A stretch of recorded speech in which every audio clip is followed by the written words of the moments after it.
Hello, Kate. Hi, how are you? I'm very good. Very good. How are you?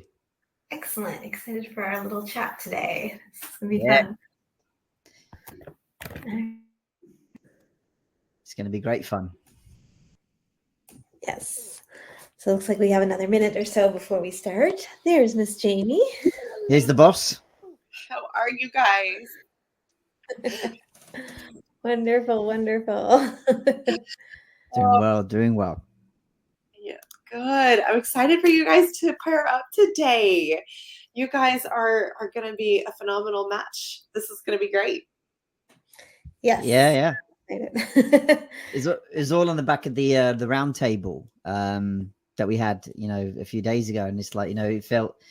Kate was talking a lot about emotions. I was talking about the same kind of things. Just like, do you know what? Why not pair up and do something on the Saturday? I love it. I love it. Yeah, that roundtable discussion. For anybody who hasn't been a part of that, that was or watched that replay. That was phenomenal. It was such a great roundtable discussion, and I love that everybody's coming together here. So excited to hear what you guys have to say today. Awesome. All right, well, let's just dive in and get started then. And Let's do it. if you're joining us on the replay, welcome. If you're just joining us throughout the event, feel free if you want to come on screen, just hit the blue button or say hi in the chat. We'll try and keep an eye on the chat as well as we go through this discussion. But we're gonna have a nice chat, and then we're gonna actually do a short demo to kind of show you a little bit about the emotion code itself. So awesome.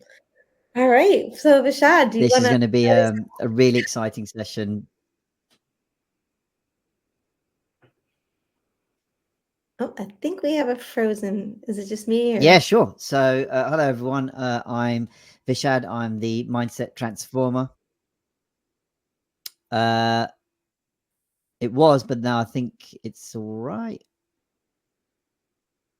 I think so. Yep. Jet. Can anyone still hear me or see me? Yes, you're good. We can hear you. We're good, yeah? All right, we're good. Okay. Always You've gotta been on love there for a minute, technology. but you're back. Gotta love technology. Bloody hellfire. All right.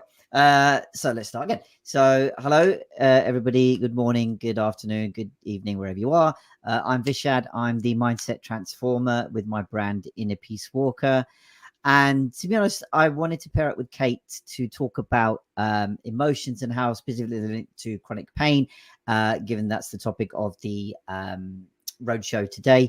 And when we got together to talk about it, we thought, well, how can we show people what's going on, what it might mean for them? So we wanted to go through things like, getting to grips with our understanding and definitions of emotions in the first place, how we might be currently processing them. And as Kate mentioned, we're going to have this really cool demo to actually show this stuff in action. So hopefully you'll get some value and benefit out of this one. And as Kate said, just feel free to chip in with any questions, pointers, etc. that you like, because the more interaction we get, the better. Perfect. Okay, cool. All right, so yeah, let's talk about emotions, what they are and how we define them. And I'd love to give both perspectives, especially when we think about like chronic pain, because what a lot of people may or may not realize that emotions, we have a various wide range of emotions and we call them feelings. And so we feel them. And what a lot of people don't realize is emotions are a very physical response from the body. It's something that's made by the body in response to our environment. And so emotions, whatever they are, our perception of them, whether they're positive or negative or neutral or whatever, these feelings are physically made by the body and they're intended to be felt, but they're not intended to like stick around. We kind of make an emotion, we feel it, and then it processes on its way. That's kind of the normal healthy emotional experience. But emotions are just that. It's a physiological response that's to our environment. But it's a very important response that needs to be, I guess, notified and identified, and then again, just processed. It just moves along. It's not meant to be held on to or suppressed in any way. And I know when we were talking, Vishad, really you were saying that emotions last what, about like 90 seconds at the most? That's right. Yeah. I mean, Yeah. So, through various, readings and research and things like that, people have come across the idea that at its roots, you could define an emotion as a chemical reaction in your brain. And when I say chemical reaction, it's, I guess, the feelings that you get, or those buzzword chemical names you've heard, like serotonin, oxytocin, all those feel good chemicals. You feel that release and that instant, I guess, emotional hit when the chemical reaction occurs in the brain. But at the moment, what's going on is that we feel that emotion or chemical release and apply meaning. Go, oh, what's that? What's the response from there? What's the cause of it? So we apply that rationale, apply that meaning. And look, when we feel a good emotion, we don't think about it. If we're happy, we're excited, we're like, oh, you just enjoy the emotion. But if it's something difficult, like embarrassment or grief or hurt or any of those kind of things, we're like, shit, what's going on here? What's the meaning? Quick, find the root, right? So we catch it, we try to apply meaning, rationale, and essentially sometimes it gets too difficult for us. We get overwhelmed and we push it down, going, okay, we'll do that later. And that pushing down actually manifests as somewhere in your body as physical trauma. I've read a little bit more about the fact that, a lot of our perception is electric signals. And that's how our brain communicates with our senses. So, if you really want to go mind bending here, it's like, it's not your eyes that are seeing the world, for example, it's what your brain makes of it through electrical signals. And as Kate talks about, and probably will talk about even more, it can feel like trapped energy, trapped signals. And that's the physical pain that we sometimes go, where did that come from? Or what's going on here? So there's our first clue. As Kate said, like, we're the generators of our emotions and responses. So instead of looking externally, we can actually look internally. But it starts with the idea that you can have that chemical reaction. Where we want to get to is experience that chemical reaction, so not stop it and not go, right, I can't feel that. It's to experience it and let it pass through your system in 90 seconds. So apply no meaning, just observe it, see what's going on, feel it, and it will pass out through you. And that's when people call things like move on or I've processed it. But at the moment, we kind of rush to that stage or even ignore it because of like, shit, I've got to apply meaning to what's going on. So your first clue, look internal, not external. excellent.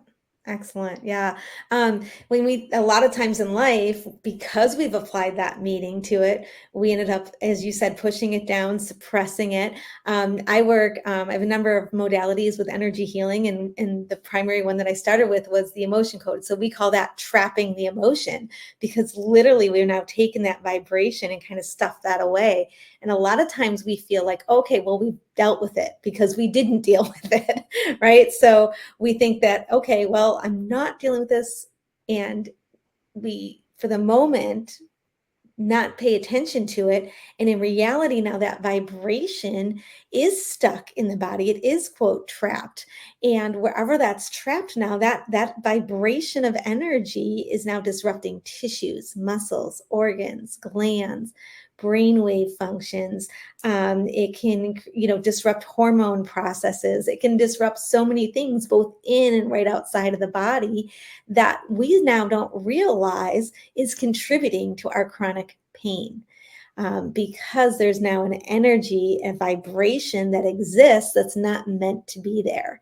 And so a lot of times when working with clients and we start releasing these energies, suddenly they're like, wow, I feel lighter, or I feel like this pain in my shoulder is gone, my hip pain is gone, something else is happening. Because when we release that energy that we suppressed, we trapped, now that vibration is gone, and the body can then do its own rebalancing and rehealing on its own. The body knows how to self-heal and self-correct. It's just sometimes these energies, these emotions get in the way. And that's the beauty of, understanding it and noticing, like, okay, it doesn't matter if the situation was right or wrong or good or bad. We are, like you said, we apply the meaning to it. Like, oh my God, this was the worst situation of my life. So you know what, maybe the emotion you felt was incredibly justified for that moment.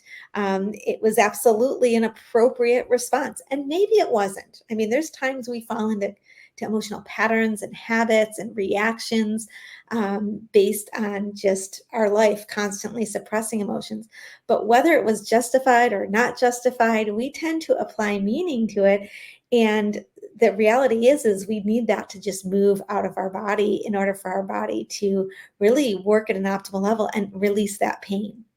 And now, I mean, scientists have now really, through different studies, like now the Centers for the Disease Control has actually come out and said that around 85% of all disease appears to have an emotional component. And so when we think about, if we're in pain and we're not looking at the emotional side of things, we're missing a big, big piece when it comes to healing and recovery. So it's such a valuable thing to just take a look at the emotional side of things.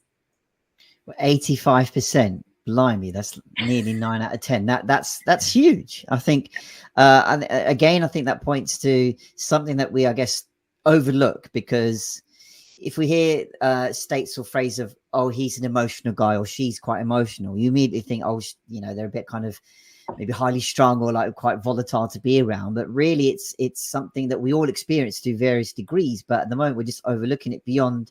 Sorry, not even just beyond the symptom that we're experiencing. So if it's something physical pain, we're like, right, what did I eat? Did I hit something? What did I do to physically actually cause this disturbance? And when we go, oh, it's just a twinge, what do? We quickly run to a pill or a doctor or something. Again, not saying that's wrong, but it's just something like, oh, we'll just treat the symptom. People probably have heard of things like the Band-Aid approach. Literally, rather than fix a deep-rooted problem, you just put a plaster over it and just go, oh, that will do. But by the time the plaster falls off and the wound, etc., is still there. And there's similar pointers here to go. People might be listening to this going, well, yeah, but I apply meaning naturally. That's just how I do things, right? How are we meant to change that? Well, again, a clue here is to actually step a bit backwards to go, right, where did I start to understand or develop, I should say, my current understanding of how I experience emotions? And whilst it's different for individuals, because you process emotions that you feel in your own world and stuff, right? We might want to take a very quick look at how we discerned that certain emotions are positive and some are neutral, because that plays a part in going, right, it's acceptable for me to feel these and not acceptable for me to feel these. And in the not acceptable part, we feel things like, pain, discomfort, grief, sadness, because not only do we have the physical chronic pain that we have conditions, but it's those underlying emotions that it feeds, things like resignation. Am I ever going to get better? That was a great topic we discussed on the round table. Is there a way out? Is this going to work for me? And it's not something to do with the actual pain, but it's how we approach them. So just to step back for a second, I've got a couple of examples to share. So if you basically consider yourself as a baby, everybody remembers their birthday. Typically, it's the day you were born or basically went through labor. Well, not you, but your mum did, but you know what I mean. But you tend to forget that in the 9 months beforehand, you were, in your mum's womb, and basically all your needs were taken care of, right? You had food, you had comfort, you had warmth, you could do what you want, had no one to worry about or whatever. Then one day, the, emotional process of labor begins, and suddenly you all your warmth has disappeared. You're suddenly going through all this pain and shouting, and you yourself start to cry. All newborns cry, and you as a human being don't know what crying is, but you just feel that's my instinctive response to all this pain and madness and sounds and noises and crying and shouting, everything going on, right? And then when you're put in your mum's arms, you look up at mum and go, oh, she seems nice. I better kind of pay attention to her, because I don't know what's going on. I don't know where I am, but it looks like they've got an idea. So you essentially develop that kind of reliance on your caregivers. So from then on, you're like, right, I got to listen to you. So as you're being brought up by your parents or caregivers or whomever, as best they know, you feel things naturally. So whatever you feel, like crying on the first instance when you were being born, you feel things naturally and you'll display that emotion. I mean, I'm sure you guys can relate to children just displaying whatever emotion they want at any time. They don't look around going, oh shit, I better not say or do anything that's going to look bad to people. It will show you in full throttle what emotion they're feeling, right? And as adults, we tend to try and pacify them or understand what's going on, but often it's in the message of don't cry, don't shout, don't do this, etc. So the little human gets the perception of like, right, I felt like crying, for example, to whatever it is, right? But I just got told not to cry. So that must mean if I did X and I wanted to cry and I've been told not to, and I felt that emotion, I'll automatically put that emotion in the negative bracket. Because the distinction we're making is if I display an emotion that's unacceptable to the people who are meant to care for me, they might think I'm unacceptable and they won't look after me and I'll die.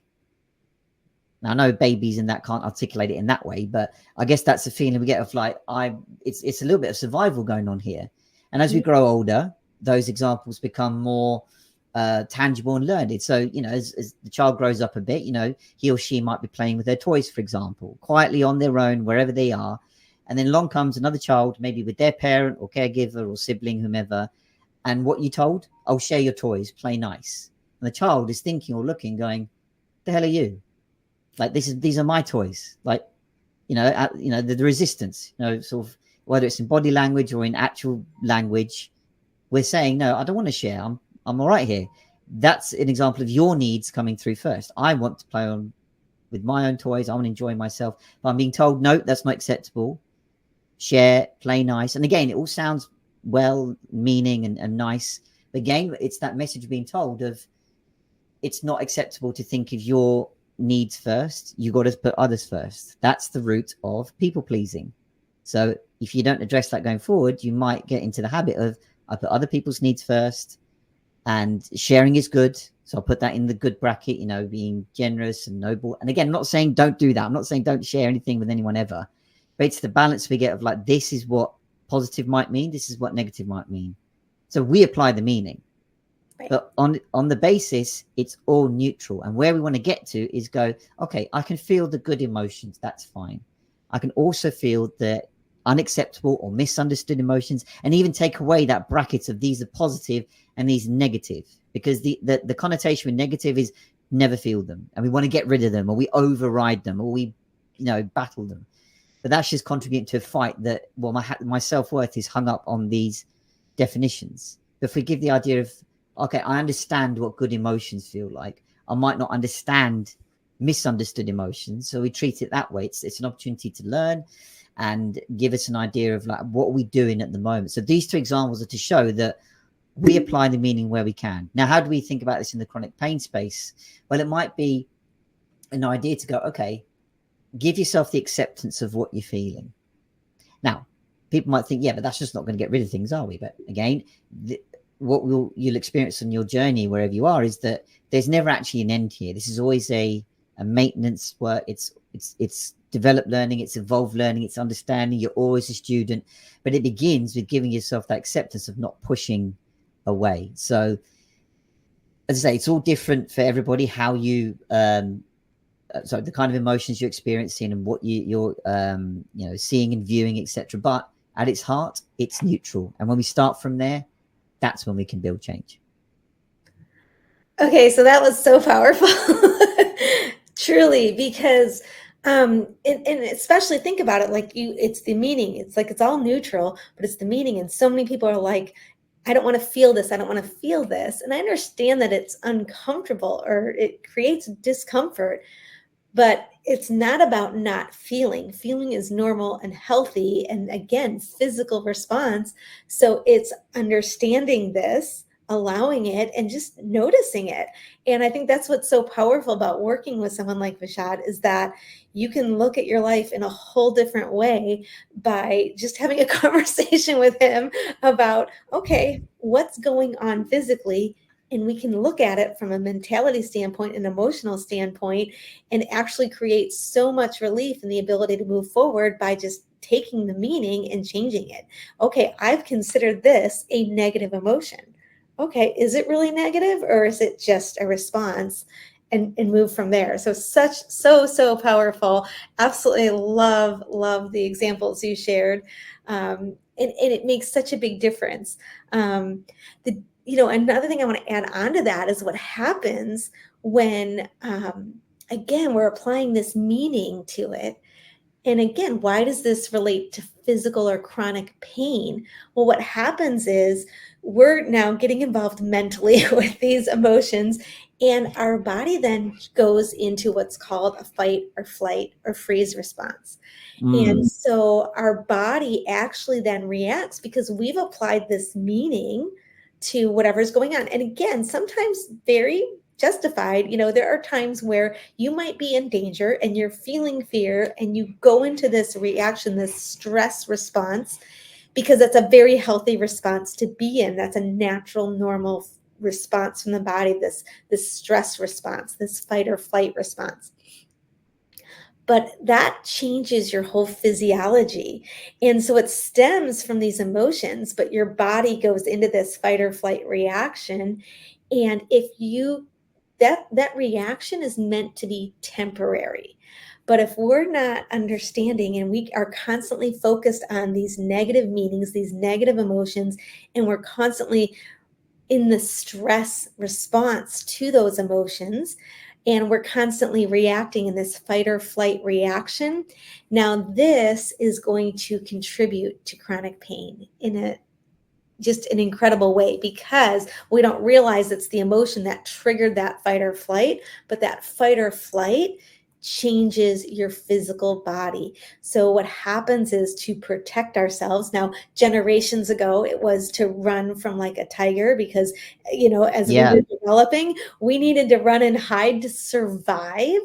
Sometimes there were famines and we had to be in a fight or flight response just to find food. We had to protect ourselves from a wild environment. And so this reaction is very much embedded in our DNA, this fight or flight reaction. And when that happens, and we go into this fight or flight. So imagine generations ago, we're being chased by a tiger. So we have to decide, do we need to run? Do we need to turn and fight? Do we need to like hide and just disappear? That type of thing. Our body changes. We go into this automatic reaction with our nervous system. And so parts of our body shut down and parts of our body get activated. So the blood starts pumping like crazy, but it's going to your arms and your legs so you can run or fight or hide or whatever. And what happens is our mental capacity can come down. Our vision can change. Certain bodily functions shut down because they're not necessary. It's not necessary for us to procreate when we're trying to run for our life. Okay, so that's the fact. We're not going to digest the food in our stomach because we need the blood pumping to our limbs. So there's these physical changes that happen. Now, if we're not dealing with the emotional states that we're in, and we're constantly triggering this fight or flight response over and over again, which then changes the physical systems of our body, if that's happening continuously, then we start noticing the pain of our body not operating at an optimal level. Some of our systems are hyperactive and some are underactive. And so this is where things like chronic disease and chronic pain really show up. Now, I know this one from personal experience. I was in a fight or flight reaction for many years, and I was diagnosed at one point with an autoimmune thyroid disorder, which I went into extreme levels of anxiety. I felt issues with my heart. I had issues with my liver. So different aspects, my adrenal glands and so on, all because I was in this fight or flight response. And it took working with, a naturopathic doctor to kind of figure out the root cause of this disease. But when you're chronically in this state, then your body, again, is not going to function properly. So it's not like I stopped digesting food for a day. I had a leaky gut. I wasn't absorbing any nutrients I was taking. I wasn't, able to, you just think about it. You're eating healthy foods, but you're not absorbing the nutrients. So you're not getting the benefits in your body. So digestion was a big part of it. My adrenal system was shot. So I could not handle some of the basic things. And so when we go back and we work on what caused that stress response, it was this inability to handle emotions. It was this years of suppressing this emotional energy because I was just like, nope, I have to go to work. I have to do this. I have to do that. And I just ignored the symptoms of the body. So I want to encourage people that when you do have chronic pain, it's your body communicating with you. And so I don't want to say it's uncomfortable, it's terrible, it's a bad thing. Yes, we don't want to be in pain, but I want to encourage you that it's your body just trying to tell you we need to deal with some things. And so if we are listening to our body and we start looking at chronic pain a little bit differently, we can get back to the root and really focus on, okay, what do I need to heal from emotionally that's creating this response? And it is incredible how much taking and changing the meaning, as Vishad was talking about, and releasing that trapped emotional energy allows the body then to leave that stress response and start going back into a healthy emotional and physical state. And it's again incredible how your body will respond when given the right input and the right feedback. So yeah, I just wanted to share that piece of it, because applying that meaning is so important to understand that what you're doing is now stressing your body and putting yourself in a fight or flight reaction. When you decide that, okay, crying was good because it gave me support from my parents, and now crying is bad, and now I'm confused, and now, okay, I can't feel these emotions, and you suppress and suppress and suppress from there. Guys, I think you should do yourself a favor if you're watching this on replay. Just rewind to Kate's powerful example and watch it again of how going through your daily life, as we all do, means that you prioritize that over the signs you're getting. You know, I liken that to health responses are like a warning system going off. In the same way we've got maybe our car alarmed, our house alarmed, all these our computer systems alarmed. With every little thing that it doesn't quite find right, it will give you a warning saying you might want to check this out. Now it's up to us whether we click, oh, hide or go away or switch that alarm off and do it. You know, I mentioned actually on the roundtable that it's a little bit like you're in a room of your house and your smoke alarm goes off for some reason. Now you don't know there's something going on in the kitchen because you're in a different room, and you immediately go to switch the alarm off because it's annoying you, etc. But it'll ring again, and you keep hitting snooze again, and you keep hitting it, but you're not addressing the root cause, which is the fire in the kitchen from maybe some toast going off or whatever it might be. The point here is that there's something beyond the system that our systems are naturally telling us through warning, as Kate said, through the fight or flight response, or a natural body response.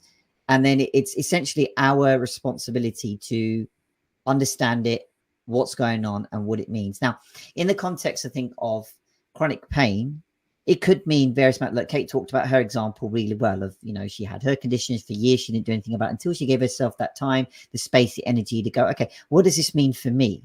Not like, right, somebody give me the answer out there. It's like, what does X, Y, Z mean for me? And just to shout out to the rest of the day and all the sessions you're going to enjoy, you're going to see so many ways to deal with those questions of, okay, what can I do? How can I do it? What can help? You know, if we're talking about, you know, alternative nutrition plans, or how else can I think about these things? You know, there's so many great workshops with great people coming up. But going back to what we're talking about, there's a lot to be said for how this all ties together, because like Kate mentioned before, about 85% of illnesses and that or ailments, etc., are being recognized as having an emotional link. It's something to do with what's going on up there.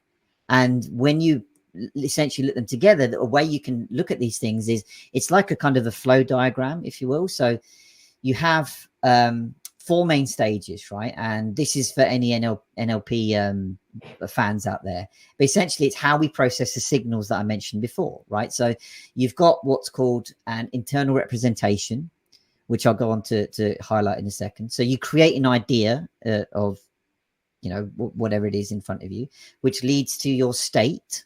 So essentially how you are and what you're feeling, etc., your judgment, if you will, the behavior you then take, and the outcome that you achieve. So they're all sequential, and you can start at any point because they're all interlinked and affect each other. So if you're in a good state, it leads to good physiology. There's, for example, if you're feeling sort of healthy or upbeat, you tend to be upwards in posture, you know, chest out, you know, you're breathing quite neutrally and regularly, if you will. But if you're feeling low, you know, your shoulders a bit hunched, your voice is a bit kind of low, your posture's a bit, you know, down, and it's a different behavior than when you were upbeat. So essentially, if we're trying to get different results in our space, we want to look at trying changing the internal representation, i.e. what we make of it, to affect the things like behavior, physiology, and state. So by way of an example, and it might be a little bit random, but hey, never a bad thing, right? So imagine you see an apple in a fruit bowl. I know people are going, what the hell's that got to do with chronic pain? But this is just a simple idea for you to then go on to, right? So see an apple in a fruit bowl. So first of all, your system or your subconscious goes, let me apply some filters to it. If it's not relevant right now because, well, it's just an apple, you know, you've got something else to do, it will delete it straight away. You're like, right, fine, I've seen it, nothing else to do. Or depending on your state, so if you're hungry or you hadn't eaten for a bit, you look at the apple, go, oh, that looks quite like a nice apple. It might appear bigger to you. You know, your eyes process the signal and goes, okay, that looks particularly nice. It's just an apple, but to you, it's like, oh, that looks really nice, and I'm quite hungry actually. And it'll apply, you know, its generalizations that it has about fruit already. Like, okay, apples are meant to be healthy, they're meant to be nice, so therefore this one must be nice and tasty, for example. So again, it goes through things like, you know, when was the last time you ate an apple? You know what I mean? So it applies all these like filters, judgments, all the things, a bit like we do when we fill in forms online, etc. And you basically create that internal representation of that apple at that moment in time. So like, I might be hungry, that looks quite nice, I'm going to go eat it. So that affects your state as well. So you'd be like, okay, oh, actually, I haven't had some fruit in a while, I better have some fruit instead of all the junk. So again, that's your state. It's like, right, I'm going to, you know, have something healthy to eat. And, you know, your physiology then changes to go, actually, yeah, you know, if you're hungry, your stomach's rumbling, or, you know, your mouth's watering because you know, you're like, okay, I know this sounds like an amazing apple, golden apple, but, you know, it's just a little example. So essentially you, you know, then try and increase your internal representation even more. You take the apples, like, what's it like? What's the shape of it? And you essentially eat it, and that's your outcome. But it all stemmed from your internal representation by your filters to your behavior, to your state, to your physiology, to your outcome. Now, how it applies to you is that you can take anything that you feel. So in this instance, it might be the pain from having to go to doctor again to get a diagnosis of like, okay, I'm not sure what's going on. And you're just in that continual cycle. But when you can go, okay, might there be something that I'm contributing to it? So to my representation that leads to my state. So if you're like, you know, I'm always in chronic pain, nothing I can do, and you're just stuck in that cycle, you're like, okay, how else can I change my internal representation? So it is through things like understanding yourself, asking your questions more, asking your understanding of emotions. And again, you might not be, you might be sitting there going, yeah, but how does it link? What's the link? The link is the actual natural byproduct, is the result of the work that you put in. So it's things like you might not think about your pain as much, or in other words, accept the pain, not just sit there and like, you know, go, I'm going to grit my teeth and get through it, but more kind of like, okay, I understand how I feel, I accept how I feel, I can not need to exacerbate it by looking to complain about it, looking to be resigned about it. And those things actually become automatic when you just practice these things more, because a lot of it starts in the mind, as Kate mentioned, with the stats and how we build it through. But at the moment, all this is automatic. So all of that waffle I just went through about an apple takes place in your mind for seconds. You're not sitting there agonizing over the thing all the time. It's instant, but that only becomes instant through all your life experiences. So there's always an opportunity for us to go, okay, how am I processing this? And that you know, the mind-body connection, and I'll share an example later, is automatic, it's autonomous, and it's learned. It's, you know, it's our system going, tell me more about things, then I can get a better understanding of how to process things. So if people are looking for clues and all that kind of thing, it's like, well, you have your clues already. You have that inbuilt system. It's what works for you. So you might watch something from this, maybe the apple example, I don't know, and go, okay, let me see how I can apply that. Or you might take Kate's example and go, okay, how can I apply that? I mean, just to finish off, you know, Kate shared a great example, so I'll share a very quick one of mine. Although this is not chronic pain, but this is something that I experienced, which was something that only ever cropped up once, never has cropped up again, touch wood. But I felt it linked to what was going on in my space. So long story short, my epiglottis, so the dangly bit at the back of your throat, became infected. Don't know from where, don't know where, but the symptom was I'd be asleep and it would feel like somebody had a strong noose around your neck and you couldn't breathe. It shut off, airwave, and it was blind panic of what was going on. It weren't choking, it was all sorts going on. And that happened 2-3 times. And I said, long story short, when I went to the doctors, I had to break a 25-year record and never had to go to the doctor, by the way. Anyway, they explained, oh, it might be, a common flu or bug going around. I'm like, okay. So what do? You take your doctor's word for it, right? You just take what they say, paracetamol and hot drink and that kind of thing. Didn't really work. So I went back for a second opinion. And he just prescribed antibiotics and it did clear up. But I said, well, where did it come from? And he said, most likely it's probably a stress response. Big light bulb, because it made me go, shit, what's going on in my life that contributed? And it was the fact that I didn't like my job anymore. There was so much new stress and new crap from this new role that I'd had. I hadn't put the 2 and 2 together. I just kept pushing through, going, no, I'll push on, and there's something else, and I'll just manage it. But it was just a big realization that I didn't heed the warning sign. Right.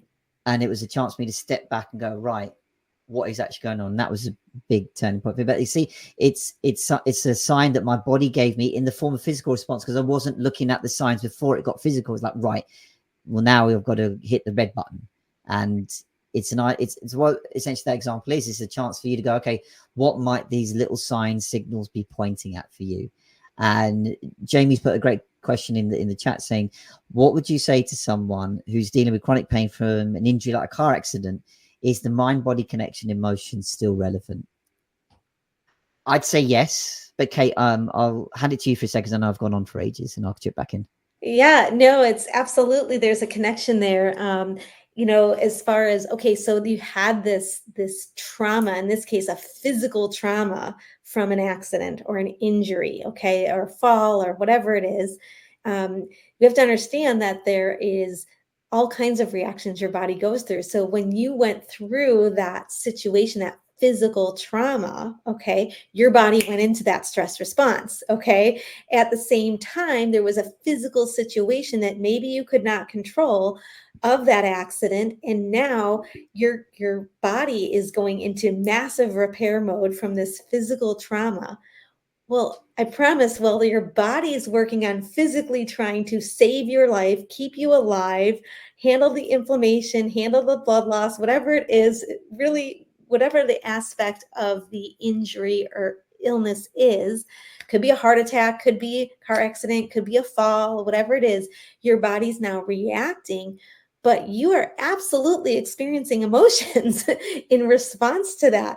So everything is firing. The stress response is now through the roof, because it's your subconscious is doing everything possible to keep you alive. So you immediately go into that stress response, and you are having emotional reactions that you may not even realize or register that are there. So there's emotions that get suppressed in the moment of the injury. And then there's the I'm healing and recovering, where our mind just takes us to the, oh my God, am I going to be dealing with this forever? Am I ever going to get well? Am I ever going to not feel this pain? Am I healing? Am I recovering? All these things in response. So the physical pain, yes, is real, but by identifying that you're still in a stress response while you're recovering, it's not just when the injury happened, it has continued beyond into your recovery. And so we just need to kind of piece that back. And that's the power of, especially something like the emotion code practice, whereas you may not realize what emotions are attached to that physical trauma, what emotions have triggered that stress response. We can logically think, oh, it was the car accident. But no, there's all the emotional reactions that go along with that.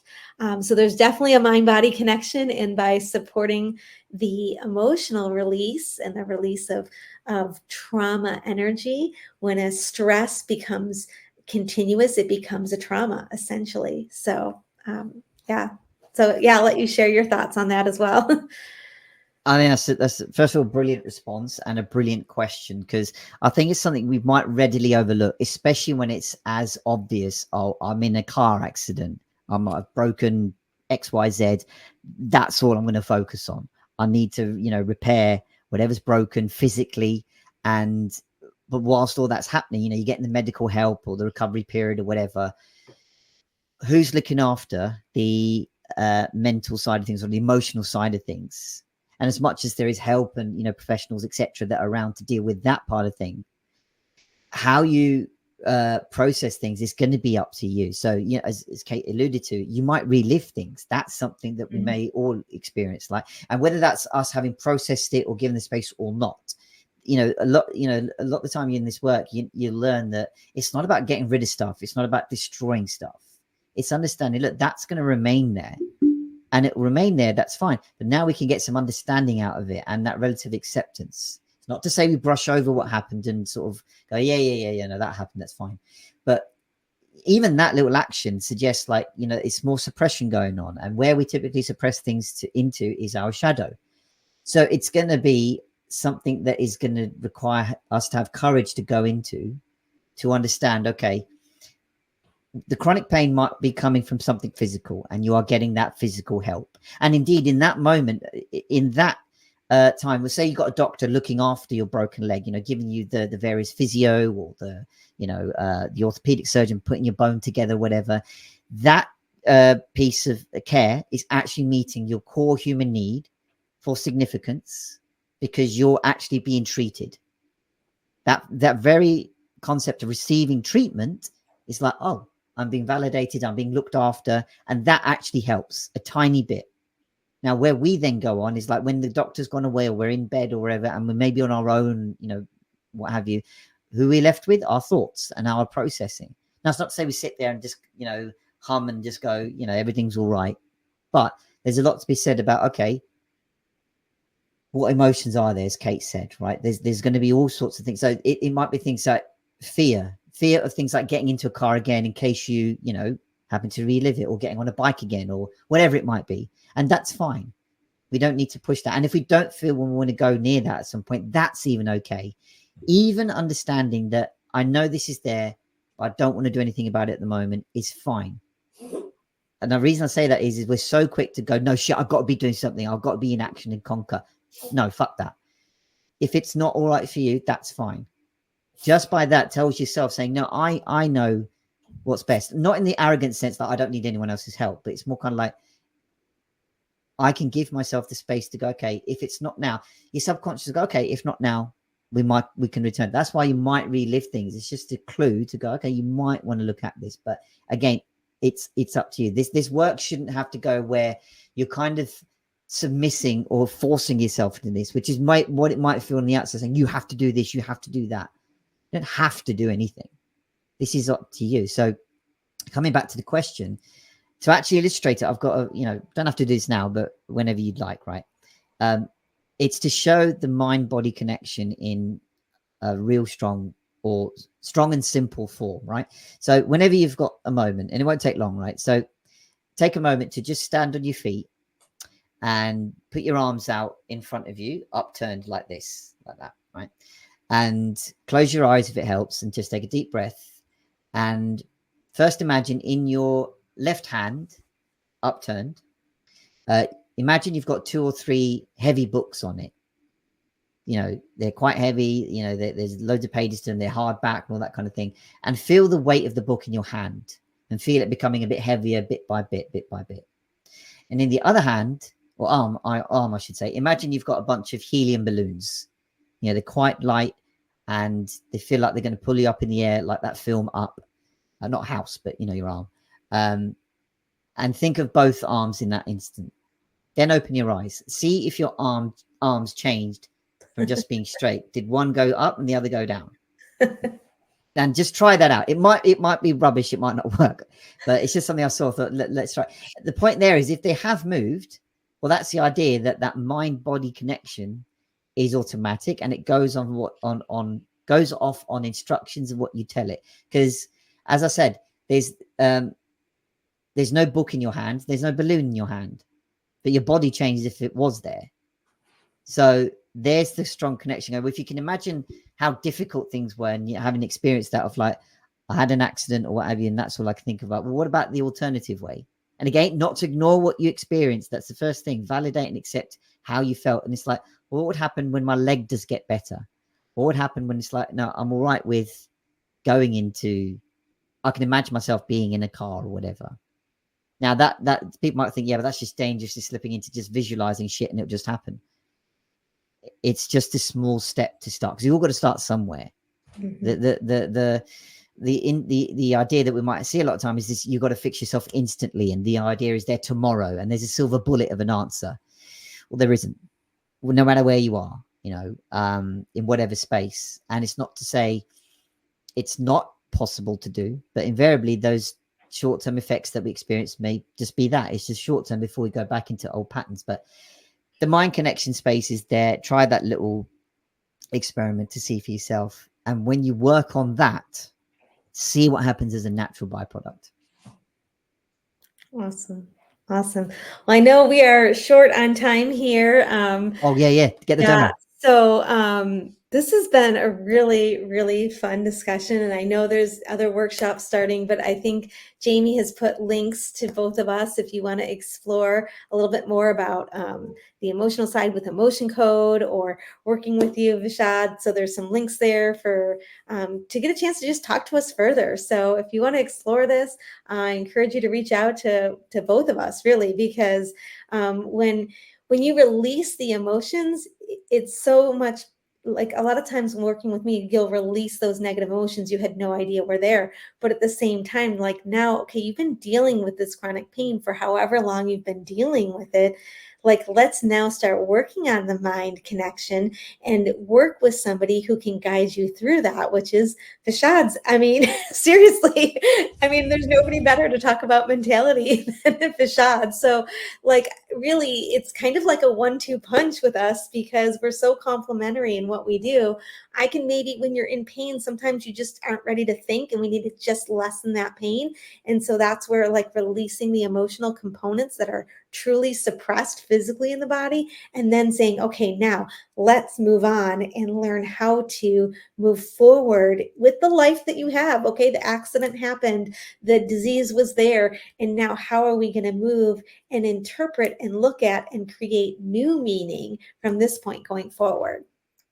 So absolutely. Kate, do we not have enough time for your demo? So I don't want to take away from other people's workshops. So I would love to do a demo if people are here and want to watch it. Otherwise, jump into the next workshop. But I would love to show everybody really quickly, like in 5 minutes, how to do emotion code. If you're down for that. Is that okay, Jamie, or should we move on to the next? I want to honor everybody's time. Yeah, you guys are good to keep going. I'm going to go ahead and jump over myself and help make sure. We may be running late on our other session because she was in a thunderstorm that took out her life. So you guys might have a little extra time. Okay, well, let's do it. Let's have it. do a really quick demo. I want to, a lot of times people hear energy healing and they're like, I don't understand what that is or how that can really help me. And really, as we talked about at the beginning, emotions are something your body creates and feels. At its purest form, it's just a vibration of energy. Everything is energy. Energy you can see, feel, touch, taste. You're hearing the sound of my voice. That's an energy. It's not something you're seeing, but you're hearing. And emotions are energy. Your thoughts are energy, and they can be identified. And so what I do with emotion code is I use muscle testing to communicate with the other person's subconscious and just ask what would be causing, contributing, or creating this chronic pain or this issue or this, situation. And we can be very, very general and just say, is there a trapped emotion that your body is ready to release? And your subconscious knows everything about you. It's this incredible memory keeper. It's this incredible computer that has documented everything in your life. It knows everything about you. It remembers every apple that you ate. It remembers everything. So when we look at emotions, we can get really specific to an issue. So with chronic pain, we can actually say, is there an emotion that is suppressed that is contributing to this pain? Or we can be really general and just ask the subconscious for your greatest and highest good is their energy that we can release, that doesn't belong, that's disrupting a bodily process, that's interfering or creating a habit of feeling, an emotional pattern, that type of thing. So we can be really general, we can be really, really specific, but Vishad, you've agreed to be my volunteer. Yeah, let's have it. Let's have it. Okay, so what I'm going to do is I'm going to use muscle testing. And so when we Okay. agree that we can communicate, okay, I always work with permission.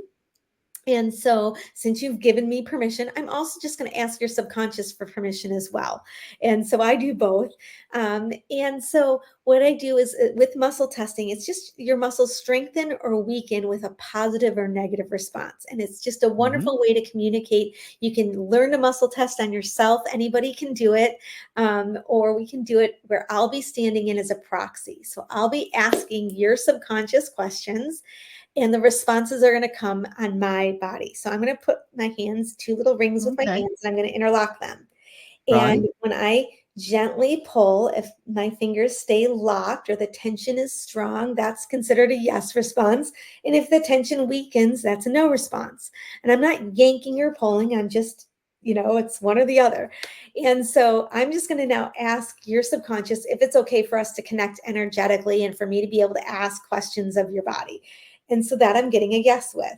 And I'm also going to ask if it's right, safe, and appropriate, and you're ready, willing, and able. And I'm getting a yes with that.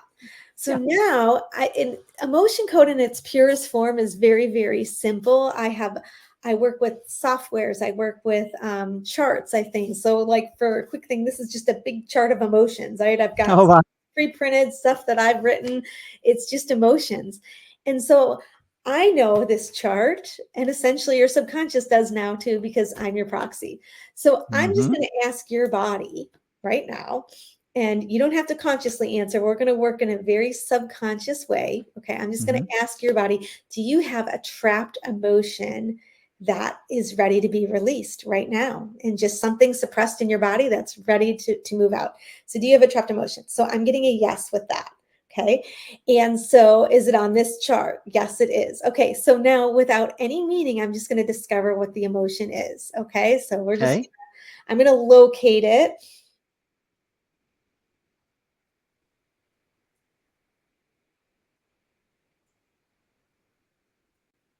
Okay, so right away, which of course, so it's not an emotion that you personally initially suppressed. This is what we call an inherited emotion. So this is something that you actually inherited at the moment of conception. Just like you get your hair color, your eye color, your skin color, you can inherit the emotional energy or trauma of your parents or grandparents or so on. So right off the bat, this is an emotion that you've had your entire life, that there are times, the first time I had an inherited emotion, I was like, I think some part of me has never not felt that way on some level. And it was a very powerful release for me the first time I had an inherited emotion come up. So let's discover what the inherited emotion is. Okay. And it's stubbornness. So you have an emotion of stubbornness that you inherited. So let's find out a little bit more. Was this inherited from your mother's side of the family? And that's a no. Did it come from your father's side? Yes. Is it go back further than your father? And in this case, no. So you inherited this directly from your father. Sometimes these things can go many generations back. Now, since you inherited it, it's possible. I don't know if you have children or not. Do you have children? Okay, no. All right. So it's possible if you had children that you could have passed it down as well. Right. And so when these do come up, I don't want anybody to feel like, oh my God, did I send something down to my child? It's just nothing you can control. Sometimes it does, sometimes it doesn't. But the beauty of this type of emotion is when we find these, it's one energy. And so when we release this energy from you today, Vishad, we're going to release it from you and your father, whether he is present on this earth or not. So sometimes these go many generations back, sometimes they don't. So it's this is actually a generational healing that's going to happen today. So are you ready to release this emotion? This stubbornness? Okay. Because again, this is because this energy's been with you, think of different ways that throughout your life you've maybe been applying meaning to things because you've always felt this way, right? So, Yeah. all right. So it's really simple to release this. There's lots of ways to release an emotion. Today I'm going to use my hands as magnets, and I'm going to use an acupuncture meridian that goes from the front of the lip over the head and down the back. It's called the governing meridian. And this is where intention energy flows, and it goes through all your meridians on your back, your front, and it's just kind of like we're erasing that energy from your body. Just like if you had like a credit card with a barcode on the back and you took a magnet and rubbed it on that barcode, it would erase the information. We're going to erase this vibration and just allow it to just pass out of your body. So it's really, really simple. We're going to do that right now. We're going to release this inherited stubbornness from you and your father, letting it go for good because it just doesn't serve you anymore. So we're just letting that go. And so now we're just going to ask, has that emotion been released? And that's a yes. And it's that quick to release an emotion. It took a little longer because I explained it, but when we actually do a session, we do one after the other, and all this energy starts leaving the body, and people just are like, oh my God, I feel lighter. Sometimes people feel a temperature change. Sometimes people feel, like they suddenly need to move or stretch, or sometimes they, like I said, feel hot or cold, or they start yawning. And sometimes people don't notice anything at all, but I promise it's gone. But some people are just more attuned to feeling things move. So we'll just discover, is there another emotion that your body is ready to release right now? And that's a yes. So let's find out what that is.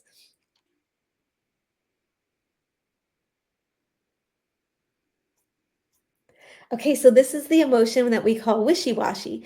Now, this is not inherited. This is something that you personally felt at some point in your life. Now, wishy-washy is kind of a funny word, so what the heck does that mean? So wishy-washy is the energy of being like weak or spiritless, without a backbone, that type of thing, undecided. Indecisiveness. Yeah, undecided, irresolute, that kind of thing. So, all right. So for fun, we don't have to do this, but for fun, we'll just do it.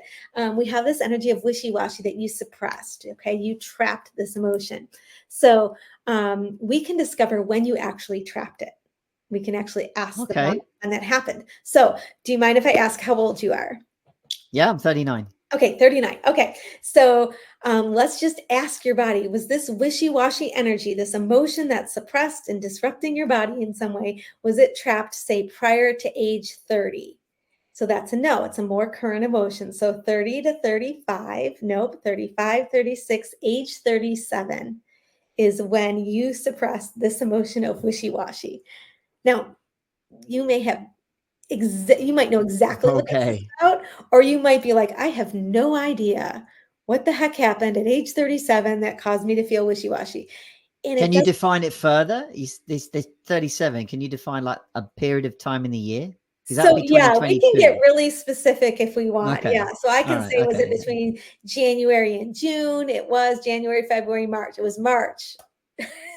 March of your 37th year. So, and again, it's not necessary, but for people who are curious and they want to connect the dots, you may know what it's about, you may not. Now, what's important to understand is the beauty of this work is it doesn't have to be triggering. If it is something really traumatic, you don't have to relive it. You don't have to think about it. You don't have to remember the situation. You don't have to analyze it. We're going to release that vibration because that's the past. Okay. Then, once you've released all this energy, then there's this huge value in working again with a coach to support, how can I move forward where I am now? Because everything I release is the past. It could be something you trapped yesterday, but that's still the past, So this was age 37 around the month of March. So let's release the stubbornness because it doesn't serve you. Okay. Now, do you happen to know what that's about? I mean, you might have a memory. You might have something that popped in your head. There are clues. Certainly when you said 37, so I thought, okay, that's 2022. And, there was a significant life moment in that year, which is why I asked what part of the year. Mm-hmm. And when you pinpointed it to March, like, right. Well, two things immediately come to mind. That not necessarily to do with the emotion, but it's like, okay, that's when I wrote my first book, because the Batman came out in March 22, and that's where I started the book. And around that time was the life event that, you know, actually would happen probably a couple of months later, but, you know, may have had its origins in and around the time. And it's interesting to link it to the sense of indecisiveness. I feel actually that that's a point where if I've suppressed it, it's because I'm like, I don't want to be indecisive. I actually want to be affirmative now, or making a couple of decisions. So it could well be like, okay, I decided to write the book, not like, oh, okay, I'll come back to that. Right. Like, no, I am writing this shit. And then a month later, it's like, right, I don't want to an hour over something, which was the life event. It's like, no, make this decision.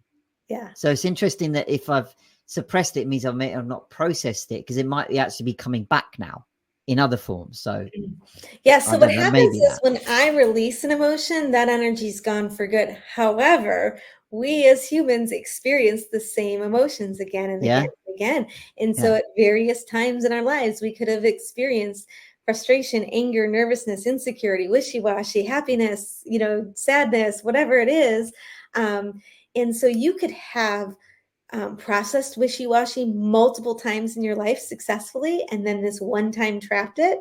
Or you could be in a pattern of, I feel this way a lot and I keep suppressing it. And now you've got this vibration that you keep suppressing over and over again. But when I release it, it is gone for good. And then that's where we want to work on, okay, going forward, how can I, when I experience this emotion again, not suppress that energy? How can I allow that to go on its way, to go through that, you know, whether that's 10 seconds, 20 seconds, 90 seconds, it's okay that you feel it, but we got to let it go. And it's not about not feeling, it's about recognizing I have this feeling again. And this time I'm not going to suppress it. I'm just going to allow it. I'm going to understand it, and I'm going to move it along. There is another way. Yeah, exactly. So let's get rid of this trapped emotion. Okay. So we're going to release wishy-washy for you right now. We're going to let that energy go for good from age 37, releasing that permanently. And has that been released? And that's a strong yes. So beautiful. And so when I work with clients, I do one after the other after the other. I do blend a number of other modalities in as well. Releasing emotions is really foundational. As a global energy method practitioner, we go into energy trapped in the body, outside of the body. We can release toxins, pathogens. We can release things that are misalignments in the body, whether that be physically to an organ, or whether that be a chakra or an acupuncture meridian that's just twisted or misaligned, and we can make an adjustment. There's a lot of mental energy when we think about our thoughts, right? We have our thoughts and our emotions. And so sometimes there's thought patterns that are suppressed in the body. Things like, I have the will to do something, or I've lost the will to do something. That could be a statement that's now suppressed in the body, and we can release those types of energies. So there's a wide variety of things that can be released, but it really a lot of times comes down to, what was the emotion that was felt? And let's let that go. So that's incredible. I work, and it's a lot of fun, and everything I do is virtual. So anytime I work with a client, it is in this type of setting. We can be talking on the phone, or we could just be on a Zoom call. And, you know, there's times I work on animals as well, and there's no need to even be on a Zoom. I need a picture of the animal, and I just connect and I release, and so on. So there are situations where, you know, we don't have to even talk to do it. So long as we have this agreement that it is okay and right and appropriate to do this work, then it can be done. So that's incredible. Kate, thank you so much. I'm glad we got that in, because I didn't want to lead the session without that. Because I think, honestly, if you know, everybody's been through the whole replay and only caught this last 15 minutes, I think that's having so much value. I would strongly recommend everybody get in touch with Kate to have something similar, because I'll give you a little bit of context here. This is the first time Kate and I have probably spoken on recorded camera. So it's not like we've known each other for ages. We've spoken once for about half an hour to set the session up.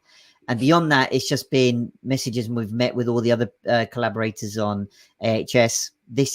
So what I'm saying is, like, Kate doesn't know me, the ins and outs of me, what's going on in my space, So this has literally been what she did without any prior knowledge of me is what I'm saying. And the point I'll make is that when she was talking about those two trapped emotions of mine of stubbornness and indecisiveness, immediately my own system gave me clues going, yeah, you've seen this before. You've seen it before in the sense of like, that's what you've been trying to actually release. And you may have actually released some of it, but now Kate's here to, well, first she saw it, which is quite incredible in my eyes.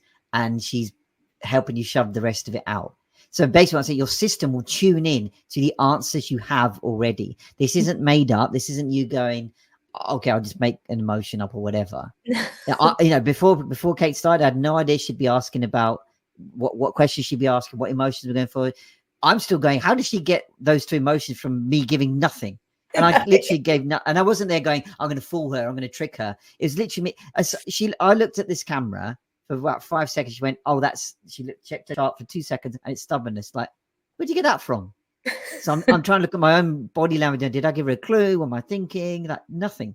Your subconscious just asked. I asked, and your subconscious answered, and that's it. There you go. People always say, "How did you know that about me?" I'm like, I don't know anything about you.